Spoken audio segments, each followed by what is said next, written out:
Morning, Raptor Freak Alexey Ots here. Tuesday morning, the Raptors are hosting the Atlanta Hawks tonight.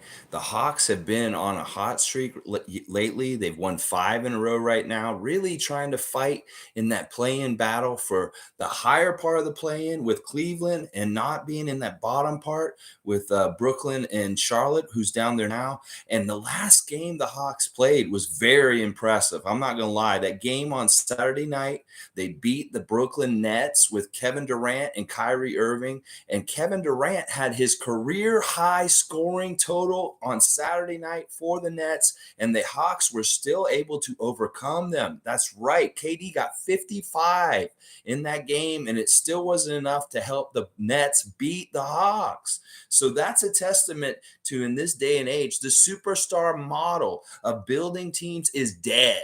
That a team like the Hawks that has a team concept can come in there and beat them with a team kind of play and more balanced scoring throughout the whole team instead of just having a two-headed juggernaut monster of Kevin Durant and Kyrie Irving.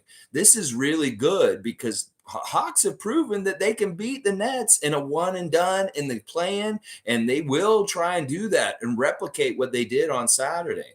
So one of the things we need to do as a team is show our balance. If we can show our balance overall, just like the Hawks did against the Nets, and then show that each one of our guys down the lineup has just a little bit more talent, a little bit more skill, a little bit more length, a little bit more athleticism, then we will beat the Atlanta Hawks tonight. And in the times we played them so far this year, we've had great success. We've played them very well. There's been times where we've completely shut them down. There's been games when they haven't had Trae Young, and there's games when we have. And, we've beaten them 2 out of 3 times so far this season. So I'm hoping we can get this last one, be 3-1 against them for the season. But if we tie with them for the season, hey, it is what it is. But this game is important because we are really close to clinching a real playoff spot and not being in the play-in at all. And a win tonight over the Hawks will really help us with this, that we're that close to clinching outside of the play-in, and that's really important. Paul B's here. Good morning, Paul. I could go for an easy win tonight. Oh my gosh, same here, buddy. But there's no telling. I will start with the injuries real quick, just so we know what we're looking at. On the other side, Atlanta's looking like, well, John Collins has been out for a bit with his finger and his foot, and he will definitely not be playing tonight. That's good because he is really their second option. And then off the bench, we shouldn't see, but maybe they're both day to day.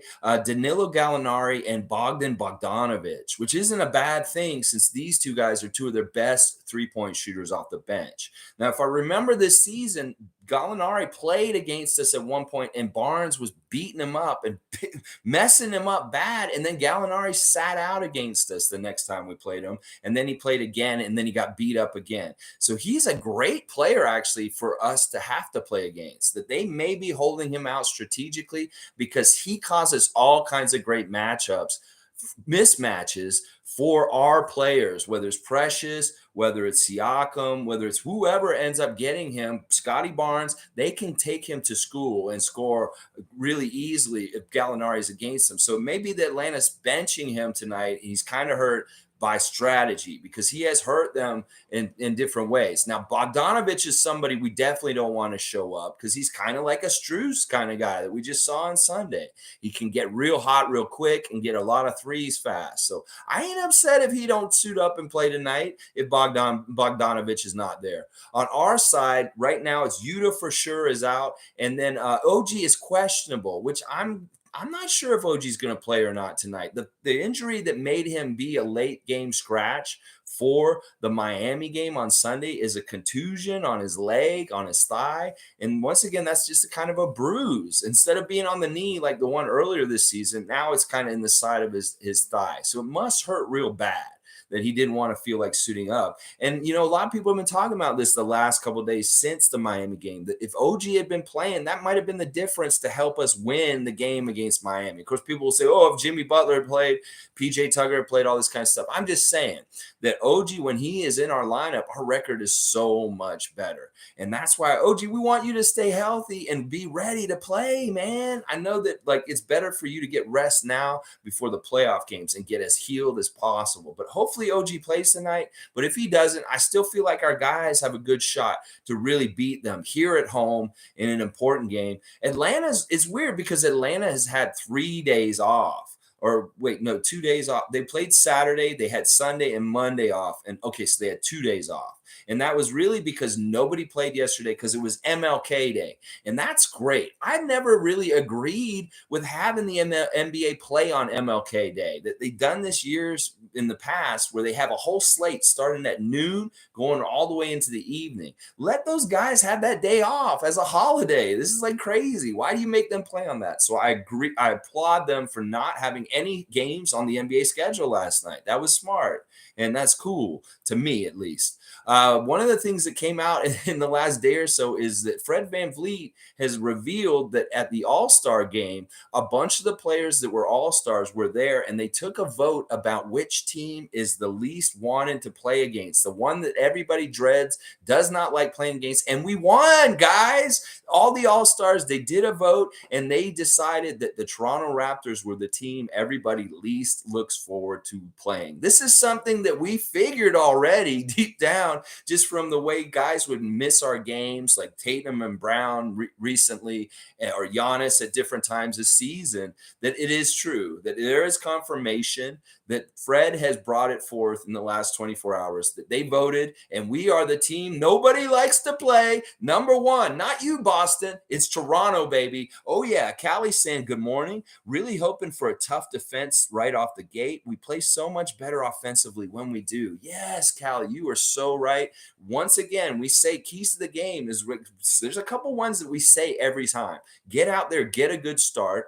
Don't let the other team get to a double-digit lead and punch us in the face first. Get that good working energy early so you can get the refs on your side with the calls. Because if you work hard right at the beginning, the refs will reward you. So it's really, really important. And then also what Callie's saying here is when our defense is working right away, we get easier opportunities to score the ball in transition and fast break. And this is so important. In the last game against Miami, we were completely limited from a transition up-tempo fast break offense, that they did a really good job of taking care of the ball and stopping us from getting out on the break. So we could try and get that kind of stuff going tonight. That'd be fantastic. The way that Fred VanVleet and Gary Trent Jr. steal the ball and just are pests and deflections and all that kind of stuff will help with this. So hopefully they come out and they look real good. Fred has looked badass lately, and I really do expect it. Clicks here, click 2 a.m. Miami snapped our win streak. Time to snap Atlanta's win streak. Yes, Click. I am totally with you on this. They got 5 in a row, and they didn't lose. I mean, they didn't beat slouches. They've got to win over Golden State. I know that they're a little weird right now. That win I just talked about on Saturday against Brooklyn, they've been taking care of business against teams, some of them slouches and some of them important teams that are battling with them. So we can't take Atlanta lightly. In some ways right now, they look more like the team that was in the playoffs last year making some noise than the team that we saw earlier this season that may have been easier to beat. So we do really need to take this very seriously tonight. Not lightly at all, that Trae Young and company are dangerous. And they proved it by beating a Brooklyn Nets team on Saturday night. We really got to watch out for them. Darren's here. Good to see Darren in Jakarta's in the house. Darren, it is 10:20 p.m. over on the other side of the globe, and I'm so happy to have you here with me. 45 plus wins, 4th in the East. My preseason predictions, 5th or 6th is the reality. Darren, you're not that far off, and you and I, my friend, had the same prediction for the Raptors. We both said 4th at the beginning of the year, and you know what? If a couple of injuries, a couple of little things had gone our way, we would have gotten 4th for sure, but I don't think it's very likely at this point. But hey, we'll take 5th or 6th and a real playoff spot. Not fucking around with that little play-in tournament that's going to fuck up the Brooklyn Nets possibly and put them out before they even get a playoff series. That is what we're hoping, baby. Yeah, let's go. All right, Click 2 AM saying, where did you find that? The thing about Fred VanVleet, it just came out recently. It's on Josh Lewenberg's Twitter this morning. Fred did an interview, and he's saying that when he was at the All-Star break, they did an informal poll backstage with the All-Stars, and they all said they hated playing Toronto. That was numero uno on the list. Talking about more media from yesterday, ESPN had Scottie Barnes on the channel yesterday, and it was an interesting interview. They're really promoting our guys down there to help them get these awards, whether it's Pascal last week for the All NBA consideration. And they did a little shine on Scottie yesterday, and they kind of said this could be our rookie of the year for the year. Of course, he was being interviewed partly by Dick Jefferson. So there was some bullshit, some stupid shit being said. And I love how Scottie handled himself. He was so humble. He came off really awesome. They did some stupid shit with their questions. Like, I really get annoyed with ESPN personalities because you have to wonder what is the purpose of why they do different things. Because at one point, this lady said, Scottie, she asked him a really uncomfortable question. She said, Scottie, do you know what the definition of dinosaur is? And Scottie's like, what the fuck does that mean? Like, why are you asking me this? Like in his head, you could tell, but he's being kind and being, himself. But like, it's like, what does dinosaur mean? And then the lady goes with a smile on her face and a laugh, terrible lizard. I'm like, what the fuck is that, ESPN? What is this ESPN psyops bullshit? You know what? I went and looked up dinosaur and what it means. And it does not mean terrible lizard when you interpret it or you get the meaning from the root word of it and all that stuff. It actually means fearfully great lizard. That's right. That is what the word dinosaur means. Fearfully great lizard. So motherfucking bitch saying that terrible lizard, whatever psyops bullshit you're trying to tell Scottie Barnes about what he should do after his rookie contract or anything like that, get it out of your fucking head because he's in the right place and he's going in the right place. I know I'm maybe being ultra defensive, but that is the kind of bullshit that happens in society, subliminal shit like that. So if you go watch that interview, like I'm talking about, you can go find it, Scottie Barnes interview on ESPN yesterday, and see how that lady asked that and how that came off. And then go look it up on Google. Go put what is the meaning of dinosaur and put it in, and you will see what I said is true. Fearfully great lizard. That is what a dinosaur's definition is. It's not terrible lizard. And the way she said it was like fucked up. I'm going to tell you right now. And Dick Jefferson, he's a fuck too. Like he shouldn't have been allowed to make a commercial with Scottie Barnes. I'm sorry. You get any other ESPN person in there with our Toronto rookie of the year, probably. And fuck Dick Jefferson. He has no business being around our guy. I'm serious. Kareem's great. I'm glad Kareem's in the spot. But fuck Dick Jefferson being in an ESPN commercial with Scottie Barnes. I'm sorry. That is bullshit. All right. Anyway, I'm sorry. I had to do my little news check, media check. That's what's going on with that stuff. Oh, yeah. All right, let's keep going. Paul B saying, I'm just so ready for the playoffs. I know we are going to upset the league. Yes, Paul, the recipe is there. The defense, the rebounding, the effort, the all-out intensity, the blueprint of knowing how to win through guys like Fred VanVleet and Pascal Siakam. People are fucking sleeping on us.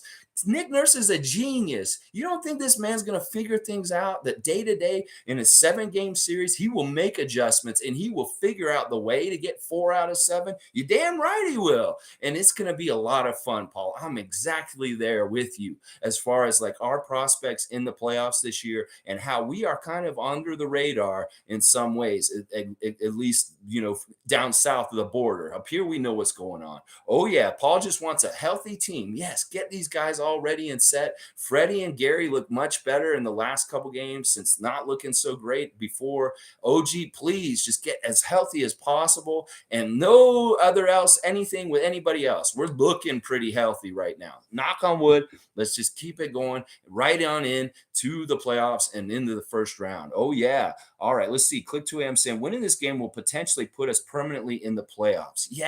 Yes, this is a great motivation. It's like, guys, there is a little bit of a door that's still open where Cleveland can try and come through it and get above us. But it's not really that realistic because even if we lose to Atlanta and Philadelphia, we still get some cream puffs before the end of the season playing New York and Philadelphia. Houston. 4 games left, and 2 of them are very winnable games, and 2 of them are a little bit of a test, including tonight. News on OG. Well, like I said, it's like he's got a bruise on his leg. He was a late scratch on Monday.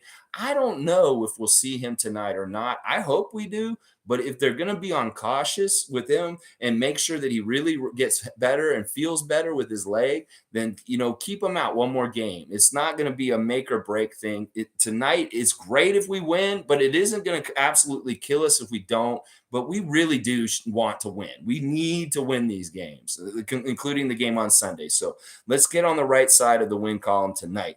Oh, yeah. Click saying Atlanta needs Trae to go for 30 for them to have a chance. I think Collins is out tonight. Yeah, Collins is definitely out, and it's looking like Gallinari and Bogdanovich will also be out tonight. So this really bodes well for us. It's like, who do they have that are going to do stuff to hurt us? Maybe Hunter. We got to work out for Herder. There's different three-point shooters that are on their team, like Lou Williams and stuff like that. We got to worry about that because they are much more balanced with a nice bench and starters than a lot of teams in some ways. So we got to watch out for that or their three-point shooting. I always say this: keep them off the three-point line. The NBA game is so oriented around the three-point line nowadays that it's absolutely essential that you don't let the other team get feeling good behind the three-point line with easy shots like Miami did to us on Sunday. We can't have them tonight, the Hawks, do the same thing, anything similar to what the Heat did on Sunday night, because that hurts us. That really does. So yeah, that's how I'm looking at it. G's here. Yes, read that. Raptors #1 teams no one wants to play. Scottie has stats that every rookie of the year in 10 years have had. I love that question they asked Scottie in that interview. They said, why do you think you should be rookie of the year? And he said, because I'm in the top 5 in every single statistical category in rookies. That if you look at each one of the stats, it doesn't block, steals, shooting, rebounds, points, assists. He's in the top 5 out of all those categories. And he's probably the only rookie that is in the top 5 of every single category that you can possibly have. That's an all-round game and at the top of the league and all that kind of stuff. So I love that answer. And it's exactly the right answer for what's going on with stuff like that. So, yeah, and I love that they've said that they don't like playing us. That's come out. That Fred let that be divulged. Click to him saying, I despise Dick Jefferson. He's a nitpicker and fails to look at the bigger picture all the time. Yeah, he's just annoying. Like, honestly, he's just so cocky and arrogant without, in some ways, not really earning it. Like, this dude was on good teams, but he was never the most important guy. He was always a second banana at the highest level when his teams, whether it was with Vince or the bullshit later with LeBron on Cleveland, stuff like that. He's really just because he's slick. And in some ways, people think he's attractive. I don't see it myself. But, it's that kind of thing. And then he's perfect sliminess for a channel like ESPN, because they're slimy and weird and all flash and maybe not totally a whole bunch of substance underneath, that they're just kind of like showy and stuff like that. Yeah. And Tom Duke saying Jefferson is a goof, kind of changing his tune. He handled himself well as always. So proud of Scottie Roy. Yeah. So Tom watched that interview too. It's a little goofy. The lady female, interviewer was really cracking on Richard Jefferson also. I like that part. That was cool. Good morning, Tom. Let's go. Callie saying, I watched Scottie's interview. Someone commented that he needed a haircut and his teeth fixed. Man, that pissed me off. So rude. Who was that? Was that a comment in the section below? Because that definitely wasn't somebody on the air, I'm sure. Yeah, that's wrong. But like, I went and looked at some of the comments on there, and most of them were agreeing this is the rookie of the year. That because Mobley's out and the things he's doing with our records being better than Cleveland and stuff like that, that a lot of the commenters on the ESPN page were saying that Scottie Barnes should be rookie of the year. And I love that. That's what I was looking at. But whoever was saying that, Callie, they're full of shit. Let's go see them and critique their face for a little while. That's just not right to do that kind of stuff to people, especially Scottie, because Scottie's just got his style. Let him do his thing. He's a youngster. He is more cutting edge than whoever said that. And they don't understand him because he's a 20-year-old rookie who's a badass in the NBA. And that's going to be way more cutting edge than whoever the fuck wrote that comment. That's going to be for sure, Callie. Yeah, you know it, and I know it too.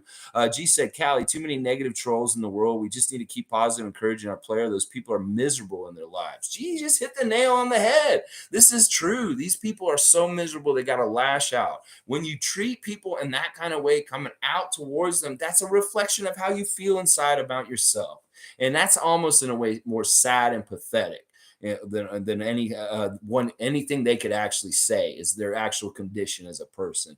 Click 2am saying OG is our X factor. He's the best defender and can drop 20 any night. I want to go 3-1 in the last 4 games. I love this. Click. I'm with you. If we don't go 4-0 out, yeah, let's get 3-1, and maybe we lose either tonight or to Philly. But I want to beat both these teams because these are playoff or play-in teams, at least, that are going to be involved in the postseason. So, yeah, I want to get 4-0, but if we can get 3-1, that's good too. But 2-2 is not going to be good, and losing any more than that is going to be really bad. I don't like that at all. G saying our starters on average are 24.4 years old. Contenders on average are 4 to 7 years older. Mind blown. Yeah, that is true. And that's the weird thing. I was thinking about this the other day. This may be one of these weird years where our roster in like 4 or 5 years they'll look back at the Toronto Raptors of 2022 and they'll be like, "Whoa, look at that roster. Like look at all the names of the people that were on that team at that time. Scottie, OG, Precious, Fred, Pascal." And they're going to look at it, and because of the growth and how good some of our young guys are going to get, they're going to be like, that team was stacked in 2022. Like it'll be a look back. Like some people look back at our championship year and they look at the roster and they're like, holy shit, like look at who was on that team that year. In hindsight, they may not in the present time gave them their flowers then, but in the years after, they're like, that team in Toronto was stacked with Kawhi, Danny Green, Marc Gasol, Serge Ibaka. I really feel like they're going to look back at our team this year and maybe next year and hopefully in a couple years, because we keep them all together, that people are just like, holy shit, Toronto is stacked. That they can't believe that we had all these different guys on the team at the same time. So yeah, we're young and we're going to grow into this. Like over the next 4 to 7 years, we're going to see the kind of like amazing growth and development in our young guys that have such a high ceiling, and we're going to improve overall as a team with a record and wins and everything as they get better. These guys are making rookie mistakes. They're still learning. There's so much to clean up and make more efficient overall. It's going to be badass. Oh yeah. G Sam, most contenders that I looked up to, I'm not sure. Oh, contenders. You're talking about your last one. Yeah. That's the thing. Miami, we saw on Sunday, they have a level of older talent that is like pretty badass. Like, honestly, after seeing Miami on Sunday and knowing that they came to us without Jimmy and PJ, they are really badass. And in some ways, I think they may be the favorite in the East realistically, just because of their experience with Kyle and Jimmy. And then they've got guys like Bam, and then it's a real luxury to have guys like Oladipo, Hero, and Strus coming off the bench. Like these are scorers that we would love to have on our team right now, but they have like 3 of these guys that can do this kind of shit. So it's like, I actually think that Victor Oladipo is going to end up being in their starting lineup. That if you look at it, their lineup should be Lowry, Oladipo, PJ Tucker, Bam Adebayo, and Jimmy Butler. Those are their 5 guys that should be starting for them. This is really interesting. I am much higher on Miami, seeing how with the Kyle factor and what we know about Kyle and winning and what he does. Like that team is going to be very badass in the playoffs. I don't want to face Miami anytime early. And if somebody else can knock them out and we can get to the top without having to face them, that'd be great. Oh, that'd be great. Callie saying would be so wonderful if Scottie goes off tonight. Yeah, I want to see Scottie continue to build that case, to continue to shine, be winning player that does winning plays, doesn't necessarily hog the ball, isn't trying too hard. He's letting the offense come to him, because this is an important point that a lot of people are bringing up. A lot of these top rookie of the year candidates have gotten assisted or had plays run through them. And half the time, Scottie is just making things happen off of like offensive rebounds, just manufacturing offense for himself without getting assisted and stuff like that. That's a very important stat in some ways. Like Evan Mobley's got to be set up in the post and to a degree to get his shot off. Well, Scottie doesn't. He can do it all on his own. And that's the thing. They're saying the percentage of his points that come unassisted is much higher than Cade Cunningham or Evan Mobley. And that should say something about what Scottie's actually doing as a rookie already. Yeah, Jefferson always talks down to the Raptors, and that's really just the history of him against us as a player. Things when he was in Cleveland when they beat us down a couple of years with DeMar and Kyle, and he's just going to give it. He is one of those guys that enforces the Canada discount. He is the epitome of one of those guys that enforces the Canada discount. So that's why I'm like, fuck him. He's a fucking, that's why I don't watch ESPN. That's why I don't give a shit. If I only watch it, if I hear that one of our guys went on there and did an interview like Scottie did yesterday. But yeah, he's very biased and it does come from his playing days. And it's the same thing with Paul Pierce. Those series that we had with the Washington Wizards and the Brooklyn Nets turned Paul Pierce against our franchise. And he begrudgingly had to say that he felt good about us in 2019 as the finals went on. He begrudgingly admitted it. Kenny's here saying Miami's good, but they were hitting impossible threes. Yeah, I don't know how impossible they were. Like they really were getting wide open, and we were having breakdowns as far as like rotating. And that may have been a huge part of it. I think it may have been an off night for us with our rotations on defense that night, but they were also getting really interesting screens, like off of Yurt 7 and at a bio, getting around with the guys getting completely open. And those guys are dead eyes. Like in some ways, you're right. They were lucky because they were hitting so many of them at such a good clip. And some of them are going to miss most of the time. So, but Strus was hot. He was hot. There's no denying that. And we couldn't let him stay open, and they were getting him wide open in all kinds of different ways. So, yeah, I don't know if they were impossible. Some of them were really tough, but some like that Oladipo long one was incredible, crazy shot. But yeah, they did a good job getting them open in some ways. G's also saying Miami starters on average are 30 years much more experience and have some great youth in the mix. They are winning now, but Raptors are a dark horse with nothing to lose and go all the way, go all out on teams. Yeah, I agree with this. I mean, there's nothing you can do about experience. You're going to age into it. And we're going to just be a young team for a little while. And that inexperience will manifest in different ways. Hopefully it won't hurt us too bad. But, you know, a team like Miami is a little more seasoned. They do know what they're doing in some ways. And I you know what? That is just the simple fact of it. But we'll see how things go. You know, we can overachieve and do what we want to do to a certain extent also. Yeah, let's see. G saying Scottie's points are 70 to 80% self-created, last I read. Yeah, that's what I was trying to talk about just now, that he does everything self-created or just cleaning up garbage, like getting a rebound, an offensive rebound, and slamming it right back like he did against Miami. That kind of stuff is how he's getting his points. And he's not necessarily getting fed to by his point guard or getting this and that for most of his points, like maybe somebody Evan Mobley or somebody on another team like Cade Cunningham. So good morning, Sue. Let's bounce back and get this win today. I love that attitude. That's so right. All right. First, I want to do the referee report, guys. Tonight, our ref crew is crew chief is Rodney Mott, y'all. He's a longtime ref. He is from Las Vegas. He lives in Las Vegas. And he is his favorite app is eBay. So he's buying stuff online.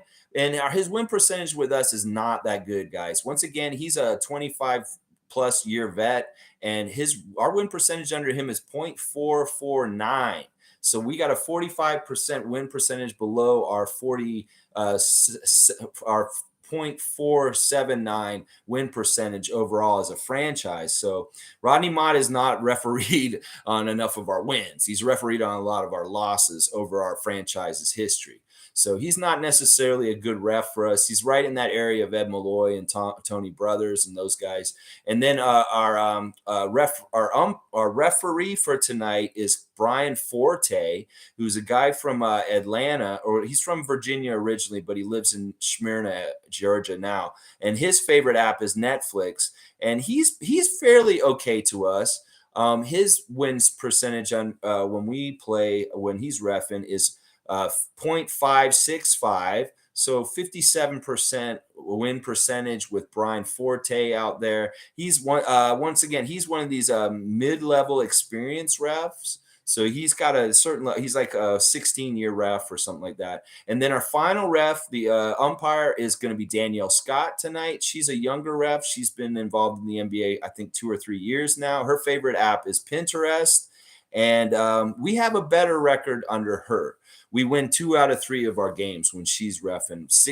0.667% win percentage. So the younger ref's the nicest one to us out of all of them, but she may be trying to impress those older refs by being mean to us. But Rodney Mott, I've always found, to me personally, I found Rodney Mott a very up and up kind of good ref. Like his reputation to me isn't as sullied as Tony Brothers or Scott Foster or Ed Malloy.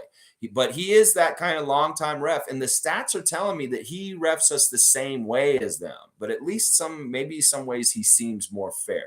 So I don't know, for this ref crew tonight. I don't think they're going to be that very favorable to us. They may actually hurt us. So I'm going to say right off the bat a C grade for this ref crew just going into the game. We'll see if Danielle Scott can be really sweet to us tonight. Maybe Brian Forte is like nice to us also. And Rodney Mott just calls a fair game and runs that crew really well. So there's your ref check for tonight. Rodney Mott, Brian Forte, and Danielle Scott.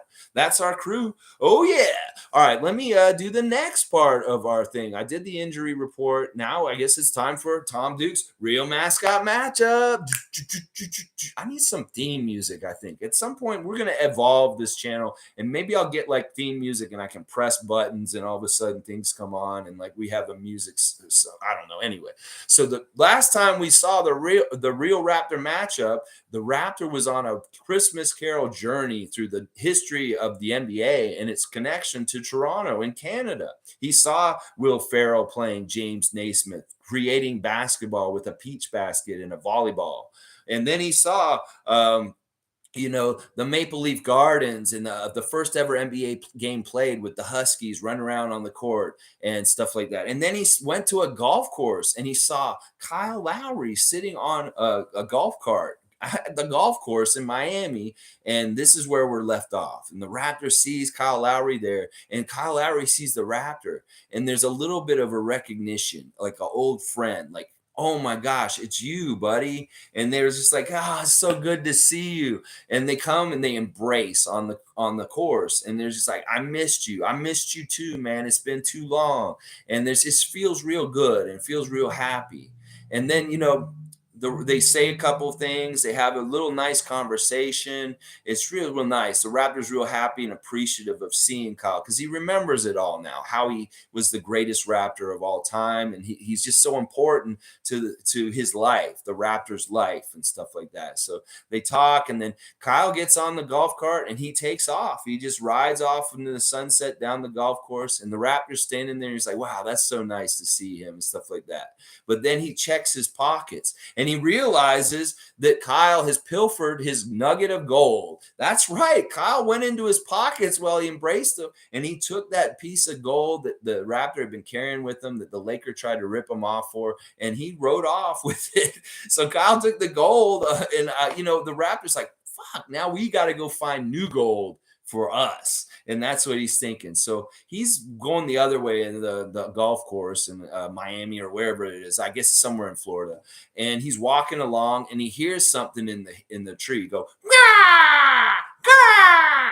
And he's like, oh shit, I've heard this noise before. And he realizes this is something that came at him a couple months ago, like few weeks ago, maybe a month and a half ago. He knows it's this bird that is going to try and come at him. And he's right. That bird is dive bombing at him all of a sudden because this is a relative of another bird that he ate like popcorn chicken one time a couple of weeks ago, like a month or so ago. Yeah, he ate that bird up like popcorn chicken, and this bird wants revenge, and it's coming right at his eyes, and it was going to peck claw his eyes out. And the Raptor is like, whoa, whoa, whoa, whoa. And he's not quick enough to hulk up and changing the Velociraptor or anything like that. That hawk is coming right at his face. What's going to happen next? Is that hawk going to maul him in the eyes, or is he going to get something happening in the good way before that happens? We'll find out next time on the Real Mascot Matchup. There's your story for the day.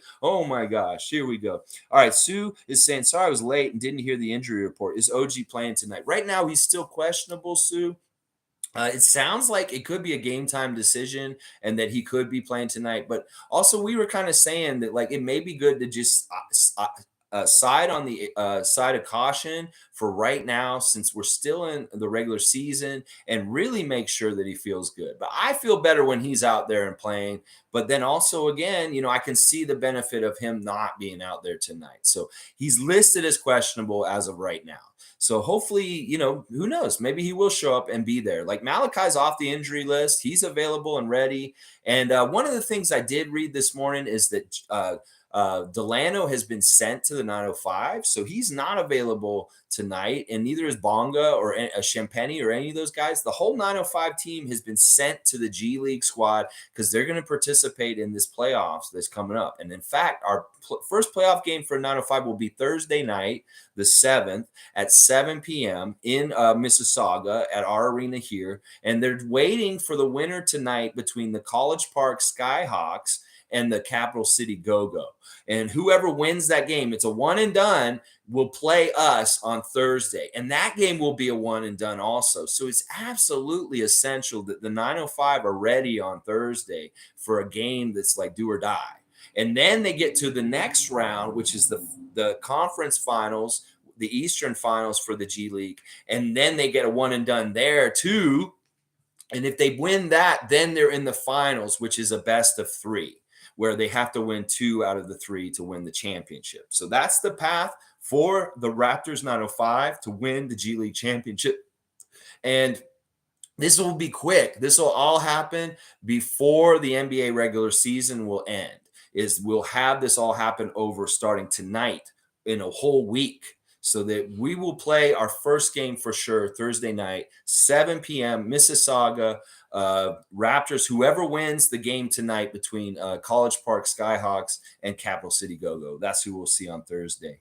Yeah, so Sue's also saying, yes, we need him super healthy for the playoffs, so better not take a chance on him getting worse.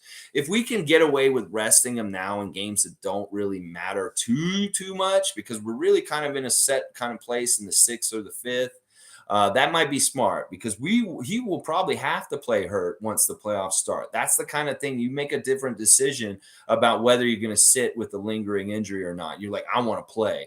I don't give a shit. I want to play and leave it all on the court, because these are games that really, really, really matter. So, yeah, I think that he will play.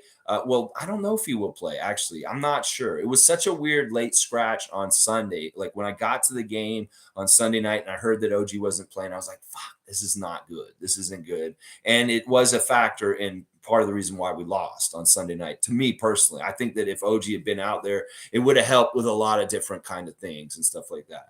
So let me think. I did a injury report, Real Raptor Mascot Matchup, and the ref check. Rodney Mott, Brian Forte, and Danielle Scott, and just keys to the victory. I mean, obviously we can contain Trae Young as much as we can. That would be good, but sometimes that's a little impossible. One of the things we need to do is make sure we're not putting him on the line a lot.